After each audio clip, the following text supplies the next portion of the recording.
لیکن عموماً آپ نے اپنے خاندانوں میں یا ماحول میں ایسی مثالیں دیکھی ہوں گی کہ جو ہی مال زیادہ آنے لگ گیا خرابیاں بھی زیادہ ہونے لگ گئیں، ساتھ ہی بہت سی حرام چیزیں بھی چلی آئیں، بلکہ حرام چیزوں کی کثرت ہوتی ہی مال کی کثرت کی وجہ سے ہے۔ شراب بھی وہی افورڈ کر سکتا ہے جس کے جیب میں پیسہ ہو اور ایکسیسو منی ہو، اور پھر خصوصاً معاف کیجئے جب پیسہ بھی حلال کا ہو تو اس سے شراب خریدنا مشکل ہے اور خریدنے کو دل بھی نہیں چاہے گا، لیکن جب وہ سود کا پیسہ ہو مثلا، حرام پیسہ حرام ہی جگہ پر لگانے کے قابل ہوتا ہے۔ ناپاک چیز سے کبھی پاکی نہیں پھوٹ سکتی، خیر اور بھلائی نہیں عام ہوتی، وہ بے برکتی اور غلط چیزوں میں ہی استعمال ہوتا ہے۔ لہذا جب حرام کا مال آتا ہے وہ حرام جگہوں پہ لگتا ہے، جس سے بے چینی بڑھتی ہے، بے اطمینانی عام ہوتی ہے، آپس میں نفرتیں اور عداوتیں بڑھتی ہیں۔ اب دیکھیں کہ مثلاً ایک خاندان تھا جو ایک معتدل حد تک کما رہا تھا، زکوٰۃ دے رہا تھا، صدقہ خیرات دے رہا تھا، آپس میں خاندان کے اندر محبت اور پیار تھا، جو ہی ان میں سے کسی ایک نے ایسا کوئی کام حرام کا شروع کیا، مال زیادہ آیا، بہن بھائیوں سے کٹ گیا، حرام کی کثرت ہو گئی، حرام چیزوں میں انوالو ہو گیا، پھر آپ دیکھیں کہ شراب کے ساتھ دوسری عورت بھی آ گئی۔ جب پیسہ کم ہوتا ہے تو عموماً دوسری طرف نگاہ کم اٹھتی ہے، اور عموماً کیا ہوتا ہے پھر حرام حلال کی تمیز بعض اوقات اٹھنے، یہ میں یہ نہیں کہہ رہی کہ نعوذ باللہ سب ایسا کرتے، یعنی ان چیزوں کا احتمال حلال کے دائرے میں نہ ہونے کے برابر یا کم سے کم ہوتا ہے۔ یہ چیزیں یعنی ایک حرام بہت سے حرام اور غلط کاموں کو جنم دینے کا سبب بنتا ہے۔ تو جتنا مال بڑھتا جاتا ہے تو ہوس بڑھتی جاتی ہے، اتنا ہو گیا اب اتنا اور ہو جائے، اتنا اور ہو جائے، ساری توجہ صرف اس کے اکٹھا کرنے پر، وہی پاگل پن ہو جاتا ہے۔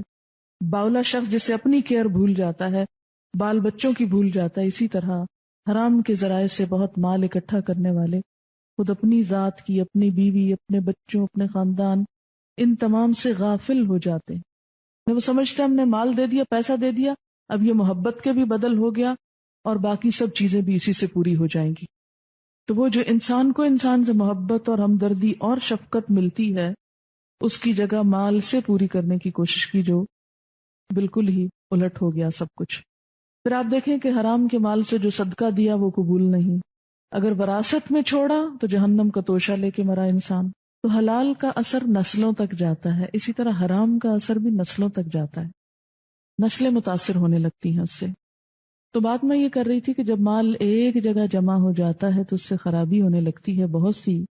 پھر آپ یہ بھی دیکھیے ساتھ کہ مثلاً آپ کھانا کھاتے ہی چلے جائیں اور جو ویسٹ ہے اس کا وہ جسم سے باہر نہ آئے تو کیا ہوگا؟ کوئی ایسا مریض کہ جو صرف کھائے اور اس کا سسٹم کام نہ کرے کہ جس سے اس کے ویسٹ مادے باہر جا سکیں، ایسے شخص کی تکلیف اور مصیبت کا آپ اندازہ کر سکتے ہیں۔ بالکل اسی طرح اگر ایک شخص صرف مال حاصل کر رہا ہے اور اسے خرچ نہیں کر رہا، دوسرے کی ضرورت پہ نہیں دے رہا، نکال نہیں رہا، تو اسی وجہ سے ہم دیکھتے ہیں کہ جو نبی صلی اللہ علیہ وسلم کو معراج کے موقع پہ دکھائے گئے کہ سود خاروں کے پیٹ بہت بڑے بڑے، کیونکہ وہ صرف مال ڈال رہے ہیں، کھینچ رہے ہیں، روپے سے روپیہ بڑھا رہے ہیں اور آگے نہیں دے رہے، اور اس کو کھانے کے لیے پھر کون آئے؟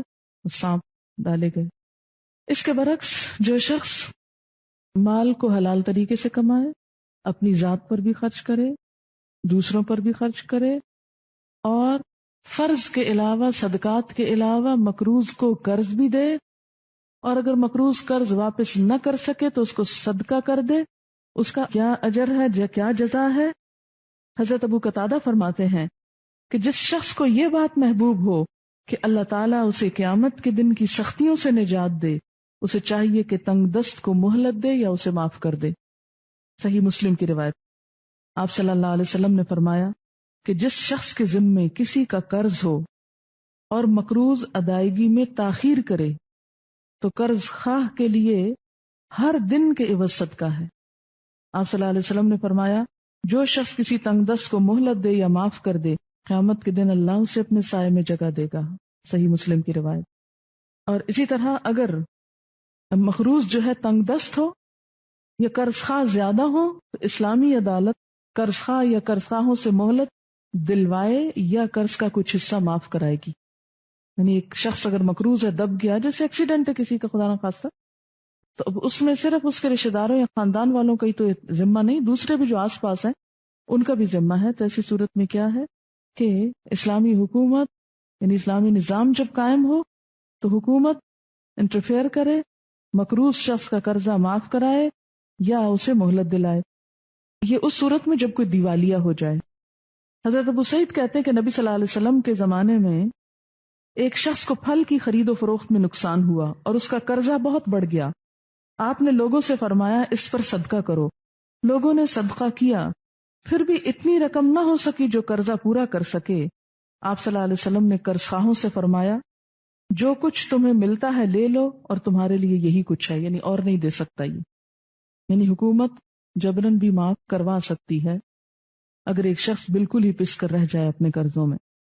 حضرت عبداللہ بن کعب کہتے ہیں کہ میرے باپ کعب بن مالک نے عبداللہ بن ابی حضرت سے مسجد نبوی میں اپنے قرض کا تقاضا کیا. دونوں چلانے لگے. انسان تھے نا. آپ صلی اللہ علیہ وسلم اپنے حجرے میں تھے، ان دونوں کی آوازیں سنی تو آپ حجرے کا پردہ اٹھا کر برآمد ہوئے. کعب کو پکارا. کعب نے عرض کی حاضر یا رسول اللہ صلی اللہ علیہ وسلم. آپ نے اشارے سے فرمایا آدھا قرض چھوڑ دو. کعب کہنے لگے یا رسول اللہ صلی اللہ علیہ وسلم میں نے چھوڑ دیا. پھر آپ نے ابو حضرت سے فرمایا اٹھ اور اس کا قرض ادا کر. یعنی آپ نے کچھ معاف کرا دیا اور کچھ ادا کرنے کو کہا. پھر اسی طرح اگر کوئی قرض خواہ مقروض کے ہاں اپنی چیز بے جنسی ہی پالے تو وہ اس کی ہوگی.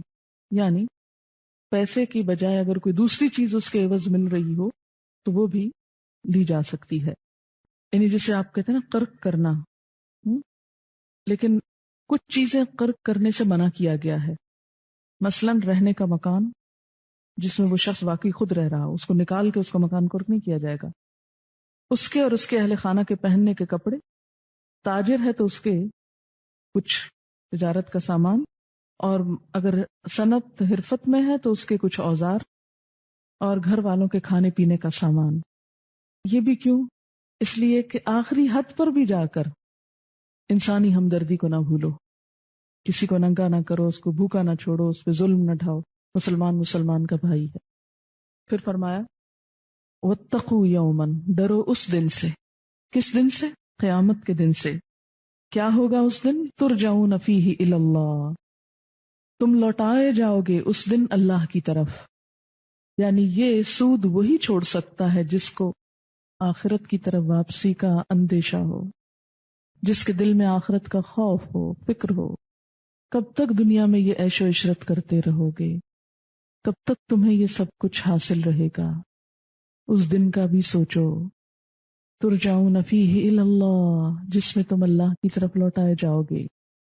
ثم توفی کل نفس، پھر پورا پورا دیا جائے گا ہر شخص کو. کیا؟ ما کسبت، جو اس نے کمائی کی. وہم لا یظلمون، اور وہ ظلم نہ کیے جائیں گے. یعنی کسی انسان پر کچھ بھی ظلم نہ ہوگا. آیت بھی بہت سی روایات کے مطابق قرآن پاک کی آخری آیت ہے جو آپ کی وفات سے چند روز پہلے اتری.